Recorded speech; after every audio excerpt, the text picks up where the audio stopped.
नमस्कार मित्रांनो, स्वागत आहे तुमचं जॉब गुरु या आपल्या यूट्यूब चॅनलवर. सार्वजनिक आरोग्य विभाग गट क आणि ड च्या तुम्ही ज्या मित्रांनो परीक्षा दिलेल्या होत्या, बऱ्याच विद्यार्थ्यांचं त्या ठिकाणी सिलेक्शन झालेलं आहे आणि बरेच विद्यार्थी वेटिंगवरती आहेत. तर सिलेक्शन झालेल्या विद्यार्थ्यांच्या नियुक्तीबद्दल आणि वेटिंग लिस्टच्या विद्यार्थ्यांबद्दल महत्त्वाची माहिती प्रसिद्ध झालेली पाहू शकता. 2 तारखेचं हे परिपत्रक आहे मित्रांनो, आज या ठिकाणी प्रसिद्ध झालेलं आहे. सर्व या ठिकाणी जे आयुक्त आहेत त्याचबरोबर जे कार्यालय आहेत त्यांना मित्रांनो आरोग्य विभागामार्फत पाठवण्यात आलेले आहे. काय म्हटलंय पहा, विषय आहे गट क व ड संवर्गातील उमेदवारांच्या प्रतीक्षा सूचीबाबत म्हणजे वेटिंग लिस्टबाबत. तर काय म्हटलंय बघूयात सविस्तर माहिती काय आहे. या ठिकाणी आरोग्य सेवा आयुक्तालयातील मित्रांनो गट क आणि ड पदभरतीच्या अनुषंगाने 60 संवर्गाच्या तुमच्या ऑनलाईन परीक्षा 30 नोव्हेंबरपासून ते 12 डिसेंबर 2023 पर्यंत घेण्यात आलेल्या होत्या.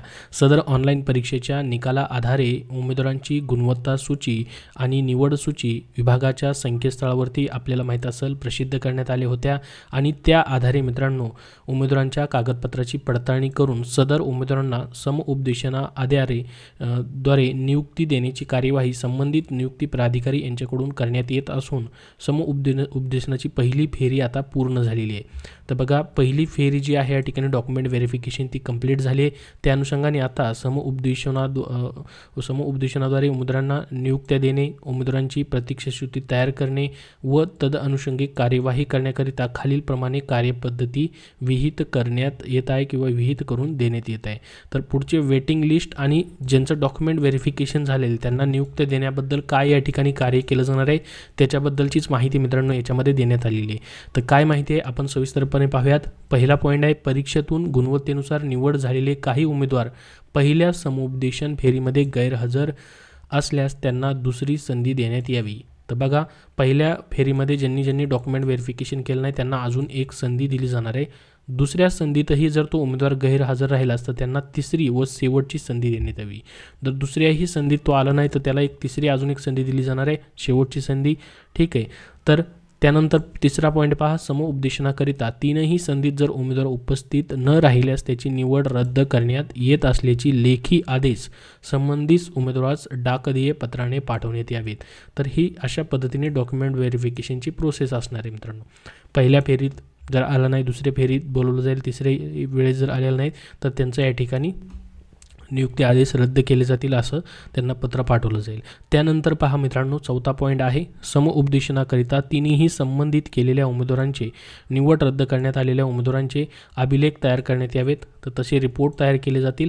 त्यानंतर उमेदवारांची प्रतीक्षा सूची, शैक्षणिक अर्हता व अन्य कारणास्तव प्राप्त निवेदनाच्या तक्रारीच्या अनुषंगाने संबंधित नियुक्ती प्राधिकारी कार्यालय स्तरावर मुख्य प्रशासकीय अधिकारी यांच्या नेतृत्वाखाली तक्रार निवारण कक्ष म्हणजेच ग्रीव्हन्स रेडिसल सेल स्थापन करावेत. संबंधित उमेदवारांच्या तक्रारीचे लेखी अथवा तोंडी निवारण करण्यात यावे. तर याच्यामध्ये पहा, प्रतीक्षा सूची किंवा तुमचे एज्युकेशनबद्दल वगैरे काही किंवा प्राप्त निवेदनाची वगैरे तक्रारी असेल तर त्यासाठी एक सेल तयार केला जाणार आहे. ती ऑफिशियल वेबसाईटवरती देखील त्याचा मेल ID वगैरे दिलेला आहे तुम्हाला आणि आपल्या टेलिग्राम चॅनलवरतीही त्याची माहिती दिलेली आहे. तर 3ही संधी समउपदेशन फेरीत शैक्षणिक अर्हता पूर्ण न करणारे, अन्य विभागात आधीच नोकरीत असलेले, नियुक्तीस नकार दिलेले व इतर कारणामुळे नियुक्त्या देण्यात न आल्याने अथवा रुजू न झालेल्या उमेदवारांच्या जागेवर त्याच जात प्रवर्गातील व आडवे समांतर आरक्षण विचारात घेऊन TCS यांनी सादर केलेली सामायिक गुणवत्ता यादी व सर्वसाधारण गुणवत्ता यादीनुसार अनुक्रमे वरच्या स्थानावर असलेल्या उमेदवारांची संबंधित नियुक्ती प्राधिकारी, यथास्थिती उपसंचालक परिमंडळ किंवा कार्यक्रम प्रमुख यांच्या स्तरावर समिती गठन करून या समितीकडून संवर्गनिहाय व प्रवर्गनिहाय प्रतीक्षा सूची तयार करण्यात यावी. तर बघा, तुमची या ठिकाणी जे उमेदवार आता जॉईन झाले नाहीत त्यांची त्याच कॅटेगरीमधून जे उमेदवार जॉईन झाले नाहीत तिथं त्या कॅटेगरीनुसार सामाजिक समांतर आरक्षणानुसार गुणानुसार वरच्या या ठिकाणी यादीमध्ये ज्यांची नाव आहेत तशा उमेदवारांची या ठिकाणी आता एक फायनल प्रतीक्षा यादी तयार केली जाईल. तर प्रतीक्षा सूची तयार करताना काही अडचणी शंका उपस्थित असल्यास अशा प्रकरणी संचालक आरोग्य सेवा पुणे यांच्याकडे सादर करण्यात यावीत. तर ही त्यांना माहिती दिलेली मित्रांनो जे अधिकारी तयार करणार आहेत त्यांच्यासाठी आहे. परंतु एक तुमची आता फायनल प्रतीक्षा सूची तयार केली जाईल. प्रतीक्षा सूची पडताळणी अंती विभागाच्या संकेतस्थळावर प्रसिद्ध करण्यात यावी.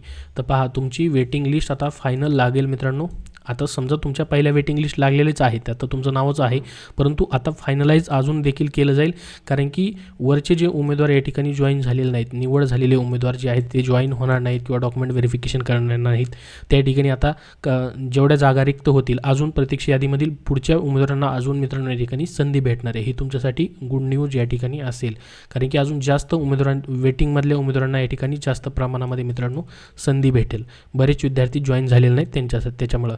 ठीक आहे, तर प्रतीक्षा यादी मित्रांनो या ठिकाणी प्रसिद्ध केली जाईल. सदर प्रतीक्षा सूची प्रसिद्ध केल्यापासून 1 वर्षाच्या कालावधीकरता ती वैध राहील.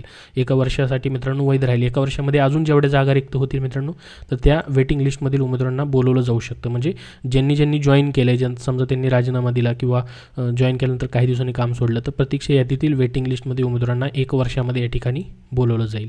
तिन्ही संधी समुपदेशन फेरीमध्ये शैक्षणिक अर्हता पूर्ण न करणारे, अन्य विभागात आधीच नोकरीत असलेले, नियुक्तीस नकार दिलेले व इतर कारणामुळे नियुक्त्या देण्यात न आल्यामुळे अथवा रुजू न झालेल्या उमेदवारांची निवड रद्द करण्यात येत असल्याची लेखी आदेश संबंधित उमेदवारास डाक पत्राद्वारे पाठवण्यात आल्यापासून 1 महिन्याच्या आत प्रवर्गनिहाय प्रतीक्षा सूचीतील उमेदवारांना समुपदेशनाकरिता बोलवण्यात यावे. तर बघा, वेटिंग लिस्टमधील देखील उमेदवार जर जॉईन नाही झाले तर पुढचे उमेदवार देखील या ठिकाणी पुढचे वेटिंग लिस्टमधील उमेदवारांना बोलवण्यात येणार आहे. तर संबंधित नियुक्ती प्राधिकारी यांच्याकडून प्रसिद्ध केलेल्या प्रतीक्षा सूचीतील उमेदवारांचे कागदपत्र पडताळणी करून पात्र उमेदवारांना समुपदेशनाद्वारे नियुक्ती देण्याची कार्यवाही संबंधित प्राधिकारी यांनी करावी. तर नियुक्त्या वगैरे कधी भेटतील त्याबद्दल माहिती दिलेली नाही मित्रांनो, परंतु पुढची प्रोसेस करण्यासाठी सांगितलेलं आहे. म्हणजे जे उमेदवार या ठिकाणी डॉक्युमेंट व्हेरिफिकेशन करणार नाहीत, तर पुढील उमेदवारांना या ठिकाणी जे वेटिंग लिस्टमधील उमेदवार जे आहेत त्या पात्र उमेदवारांना समुपदेशनाद्वारे नियुक्ती देण्याचे आदेश या ठिकाणी कार्यवाही करावी. तुमचे डॉक्युमेंट देखील व्हेरीफाय केले जाणार आहेत. त्याचं वेळापत्रक अजून आलेलं नाही. एक फायनलाइज लिस्ट देखील मित्रांनो वेबसाईटवरती येऊ शकते. जशी वेबसाईटला लिस्ट येईल तशी तुमच्यापर्यंत या ठिकाणी माहिती शेअर केली जाईल वेटिंग लिस्टसाठी, फायनल वेटिंग लिस्टसाठी. कारण की ज्यांनी जॉईन नाही केलं, जे डॉक्युमेंट व्हेरिफिकेशनसाठी नाहीत गेलेले, त्यांचा डेटा सर्व कलेक्ट करून मित्रांनो ही पुढची प्रोसेस केली जाईल.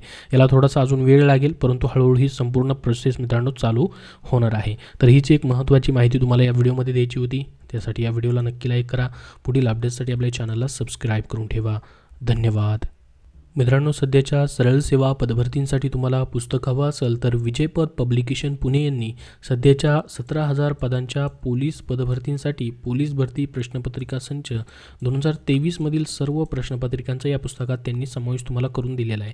या पुस्तकामधून तुम्ही पोलीस पदभरतीची तयारी करू शकतात. मागील प्रश्नपत्रिका तुम्हाला यामध्ये पाहता येणार आहेत.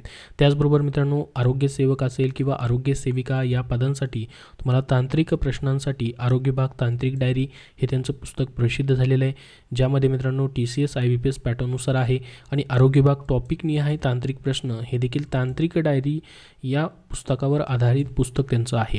तर ही सर्व पुस्तकं तुम्हाला कुठल्याही बुक स्टोअरमध्ये पाहायला भेटतील. त्याचबरोबर इतरही त्यांची पुस्तकं आहेत, जसं की ग्रामसेवक पदासाठी मित्रांनो ग्रामसेवक तांत्रिक डायरी जे की 100% IBPS पॅटर्ननुसार आहे. ग्रामसेवक 115 प्रश्नपत्रिका संच या दोन्ही पुस्तकांमध्ये मित्रांनो तुमचं तांत्रिक प्रश्नांचा सर्व अभ्यासक्रम कव्हर करण्यात आलेला आहे. जे तुम्हाला ग्रामसेवकसाठी तांत्रिक प्रश्न विचारले जातात त्याची सर्व माहिती या तांत्रिक डायरी पुस्तकामध्ये आहे ग्रामसेवक पदासाठी.